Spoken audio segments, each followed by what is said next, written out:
Огонь игр «Дети Азии» прибыл в Алекминск. В Якутии продолжается эстафета огня предстоящих международных спортивных соревнований. Она продлится до самого открытия 6 июля. За это время факелоносцы пробегут несколько десятков районов республики. Рассказывает Елена Фаст. Священный огонь шестых международных игр «Дети Азии» прибыл в Алекминск, где хранители огня у трапа самолета встретили представители власти района, города и спортивного комитета. Пламя факела озарило и стадион Алекма, пусть в это время пустующий, но именно здесь готовятся к новым победам чемпионы Алекмы. Отсюда, от спортивного сердца города, стартовали первые бегуны с ценной ношей. На центральной площади города огонь встретила сама богиня Афина. Здесь же прошла передача огня району и городу. Расцветает наша Россия! Ура! И я передаю эстафету огня голове Луся Виктору Николаевичу.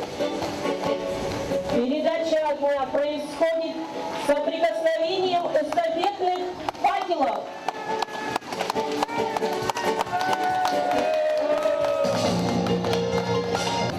Мероприятие вообще очень интересное, подготовились очень хорошо. Молодцы все участники. Вы знаете, такое счастье, что я участвую на этой встрече впервые в истории моей спортивной жизни. И я так счастливо встречала их.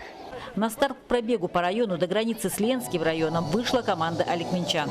Небольшая частица огня навсегда останется здесь, вдохновляя алекминчан на новые спортивные подвиги. Елена Фаст, Максим Копылов, НВК Саха, Алекминск.